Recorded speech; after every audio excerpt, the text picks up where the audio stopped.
Welcome, everyone. Thank you for joining us for today's Appraisal Buzzcast. I'm Jim Morrison. I'm going to bring in Hal Humphreys, our host. Hey, Hal, how are you doing? Jim, I'm doing fine and dandy. How are you? Good. Well, we're very excited to have Ernie Durbin, the Chief Valuation Officer at Voxtur, joining us. Let me bring him in. Hey, Ernie. Hey, well, good to see you guys. Ernie, it's so good to see you. It's not been that long since we've laid eyes on each other, but I'm glad to have you on the Buzzcast. You've probably been a guest on the Appraisal Buzzcast more than anyone else. So we won't Well, go into a well, that, long intro, but give us a quick bio, of your history in the industry for any new listeners, just like a thumbnail sketch of Ernie Durbin in the industry. I'm still a rank and file appraiser doing VA appraisals. Not very many, but a few out there. I've been an appraiser since 1982, so a long, long time.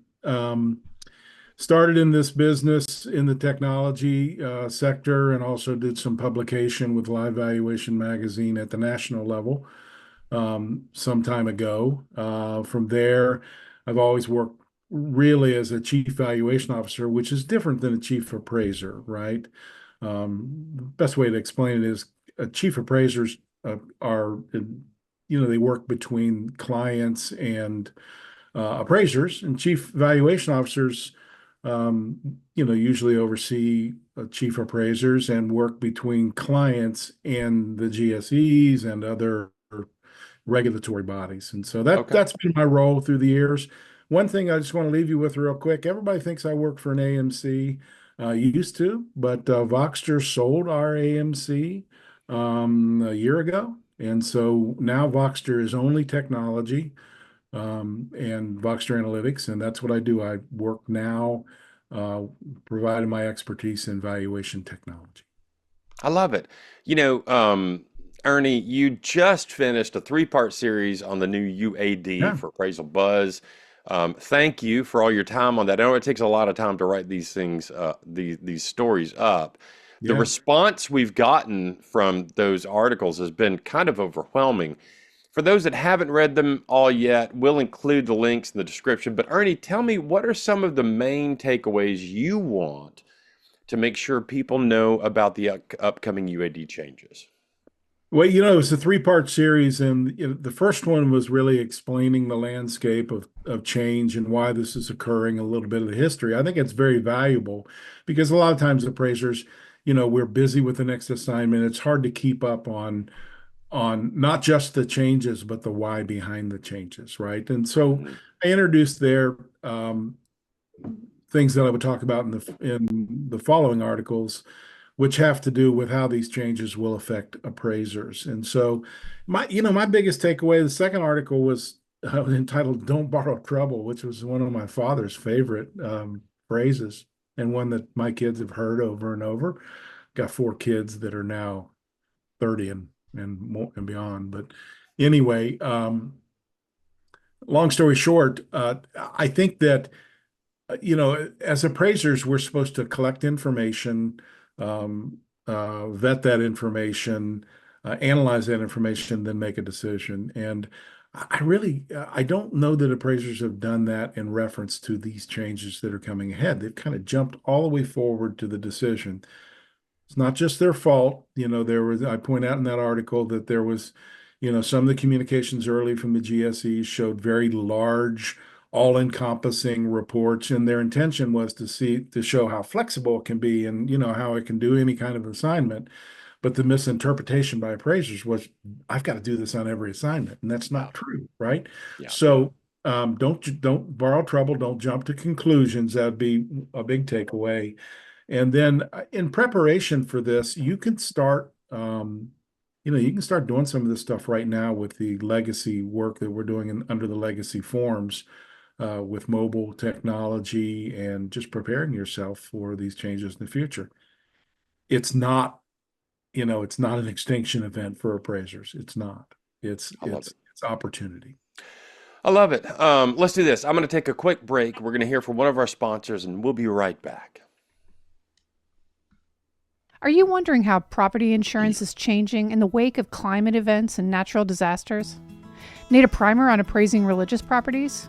Want to learn how tech tools can streamline your workload? The Appraisal Institute's Trending Topics Thursdays webinar series is designed to help appraisers everywhere do their best work by keeping a pulse on industry trends, tools, and relevant skills.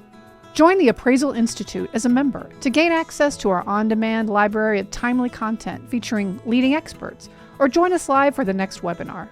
Live sessions are free to attend for members and non-members alike. Visit appraisalinstitute.org to explore the free webinar series.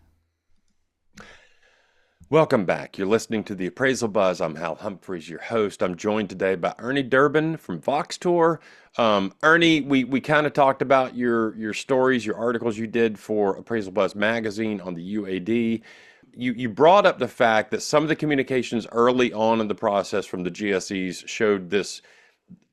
Basically, they showed everything, and appraisers were like, "Oh my God, we've got to do all this." And I think there's this absolute sense of like the scope of work is going to increase because of this new, report building software or report building process.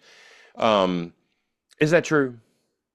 Well, I pointed out in the article, I certainly think that the scope of work is going to increase some.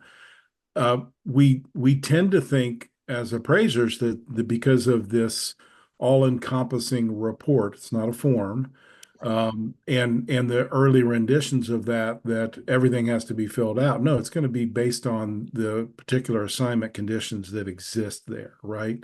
Yeah. So it's going to be a very similar workload for a typical single-family property. Now, where does the scope of work increase? The scope of work, I think, it increases with the data collection. Mm-hmm. And it's an old topic, but it's a sore topic for appraisers, third-party data collectors.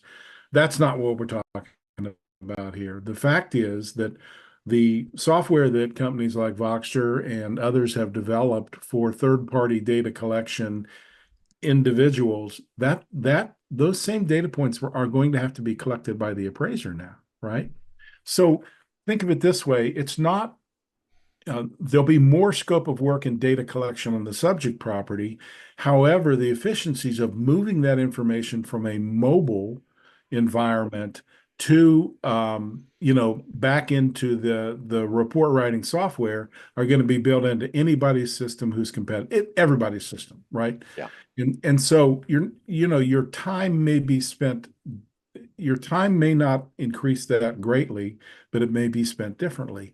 Whereas you in the past, you might have made physical notes or some type of paper data collection, come back, referred to that, and then typed it in on the screen. That's not going to happen now, right? You're going to have discrete pull down lists in the field. You'll be making those selections. And then when you get back, that's already in your report generation software. Let's call it form software, since that's what I don't like that word. No, I'm sorry. So anyway, but that's the way we think, right? We think in forms. Yeah. But the truth of the matter is, same work, different times that it's done, right? Right. So look, appraisers now fill their reports with a lot of boilerplate. A lot of it is intended to protect themselves. That won't be as necessary in the future because of the way the certifications are written and things like that. The other thing is there's a lot of boilerplate around commentary to try to squelch requests from underwriters. It's going to be a lot more discrete data, so you'll be able to make comments, but they'll be much more concise and related to your analysis, and not related to trying to teach an underwriter that you know what you're doing. Right. So, And look, I mean, we know there's going to be a learning curve with the new UAD, but in the end, do you think this makes it a little bit easier on appraisers once they get past the learning curve? yes, once you get past the learning curve, I honestly believe appraisers are really going to enjoy the new process. It will involve, look, you're not going to, I guess, technically you could take photos and take notes in the field and then come back, but that's not the way to work. It won't be will be highly inefficient. So everyone's going to have to move to collecting information on their mobile devices. But that's a bit of a learning curve. But once you get that down, it's going to be great. Basically, you take your iPhone or your iPad to the property. You don't have to take your file. You don't have to take, all this other stuff. You don't even need your damn laser anymore. Yeah. Right? Yeah. Because you're going to be scanning the property. And trust me, I've done hundreds and hundreds of these scans, and they're as good as my physical measurements. And I've back checked them with a laser. I got a half a dozen of these old things around, right? It's funny that we're sitting here talking about these old things, and not 5 years ago, I was arguing with an appraiser near my hometown about, why to use a laser. It's the newest technology. So look, things change. We all get that. I think for the listeners out there that are appraisers, keep an open mind. I think Ernie's right. I think this is going to be, there may be some changes in scope of work, but I don't think overall it's going to be a huge increase in scope of work, number one. And number two, I think with the efficiencies you realize, this is going to be an easier process for us. We can get out in the field, we can gather the data. And Ernie, I think sometimes appraisers, and I had a hard time getting my head around this too. We don't think of, I'm going to look at a property, I'm going to do an inspection or an observation. We don't think of that as data gathering. We think of that as I'm inspecting the property. But that is exactly what we're doing. We're researching and we're gathering information about the property. So that process with the mobile technology is so much easier. Ernie, I'm going to do one thing. I'm going to take a real quick break, and we're going to hear from our last sponsor for the day, and then we'll come back and finish up our conversation.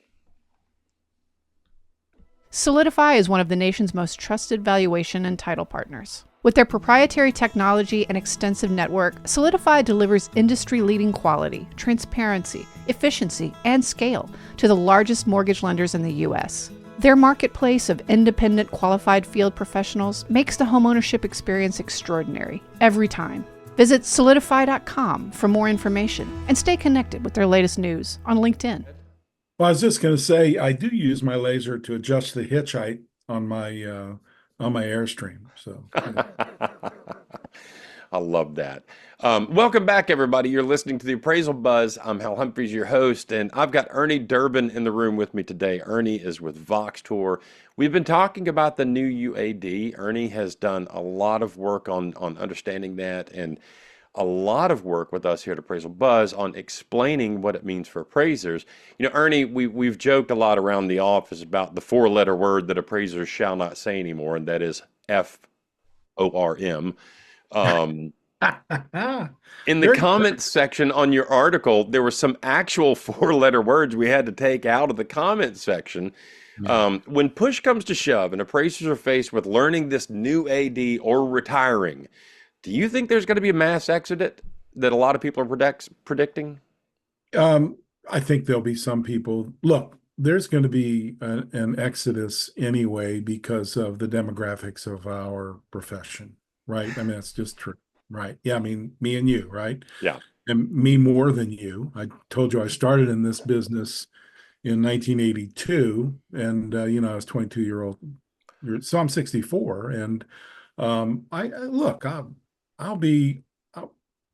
have no intention of leaving the appraisal business for years and years. But that being said, there's a lot of people like me and older that will naturally be retiring out of the business. We've got systemic issues about bringing appraisers into the business. I'd love to have another Buzzcast on that another day.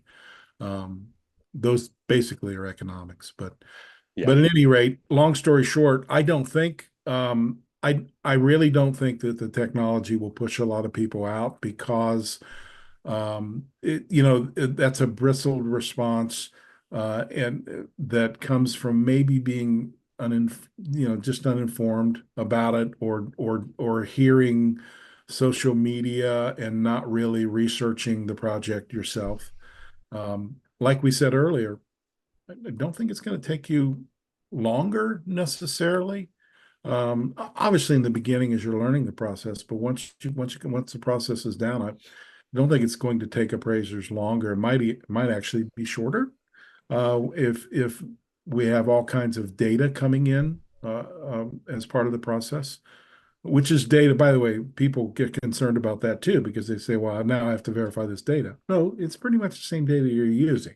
It's just you don't have to type the damn stuff, right? Yeah. Yeah. All right. Well, hey, Ernie, thank you so much for being here. I always enjoy chatting with you. Anytime I get a chance to sit down with Ernie and share a beverage, I like to do it because he's an incredibly smart man and he's very thoughtful in the way he explains things. So for our listeners, it's a treat to have Ernie on the show. Ernie, thanks for being here. Jim Morrison, do we have an anonymous appraiser question that you could throw at us? Here we And go. I could totally screw it up and Ernie can come in and clean it up. All right, absolutely. So yeah, our anonymous appraiser segment. If you have any questions for our experts, reach out to comments@appraisalbuzz.com or put them on our YouTube posts. This one says, I've got a bit of a unique request. I'm trying to determine if there's a value difference between getting drinking water from a drilled well, lake, pond, or open cistern. Is there a value difference, or is this even worth looking into? Ernie, I'm going to let you take that one. All right, thank you very much. Actually, you know what? There is a value difference between public water and private sources. Not when I say there is a difference, it needs to be examined. Let's put it that way. It's not uncommon. In the past, there were some requirements that if public water was available, you had to hook it up. I only do VA appraisals. That's not true now. Now it simply has to be tested and make sure that water is safe. That being said, there's a market difference. If you're in a market, and I just had a case 2 months ago where the property had its own well, but city water was available, and the vast majority of people had made the decision, and it wasn't required to sign up for that. Whenever I did a simple regression analysis on it, I determined there was a significant difference there in value. Listening to that question, it sounds like the question is between lake water, drilled well versus, and I would say in that case, they're all private, right? So it boils down to, is it potable? Is it something that is safe for a person to drink? So I'd see the bigger distinction on public water versus private water or private systems, and less of a distinction in the source of that private system. The possible exception would be a cistern, which requires, outside intervention on a regular basis. Right. And I think, at the end of the day, I'm going to go back to the answer that we always give, which is study the market, see if there's a reaction to it. And just to back up Ernie's point about private versus public water, and is there value differentiation there? So as you can see, I'm sitting in our cabin, which is out in the middle of the woods in Middle Tennessee. There are 5 cabins down here that all had, for the longest time, access to a spring. And when I bought my lot, it's at the very end of the road, and to get access to the spring was going to be about $20,000 to trench down, put a pump in, put the electric in, do all that stuff. The cost of accessing public water, bringing it 3 miles down the road to us, was about $10,000. So I made the decision to spend that money to get public water out here. The neighbors all said, oh, no, we love the spring. It's better water. It's healthier water. It's better all around. Within 5 months, all of them had called the city and asked to hook up to the city water. So there is a value to having public water available. No question. No question. But in terms of making a decision on whether there's a value distinction between the type of private water, that's market specific. I would tend to think that if it's a adequate supply and safe, whether it comes from a well or a spring, is an individual thing. Yeah, I like it. Jim Morrison, do we have anything else we need to cover today? Just want to remind people, keep nominating your appraisers, AMCs, lenders, technology for the 2025 Buzzy Awards. Go to bit.ly/Buzzy2025. We're taking nominations until the end of September, and then we're going to announce those nominations to our audience.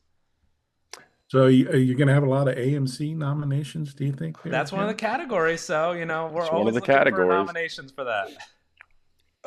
Look, time is running out on the Buzzy Awards. Get in there, make your vote. If you can't remember the URL, it'll be underneath this video and underneath the audio feed in the podcast app.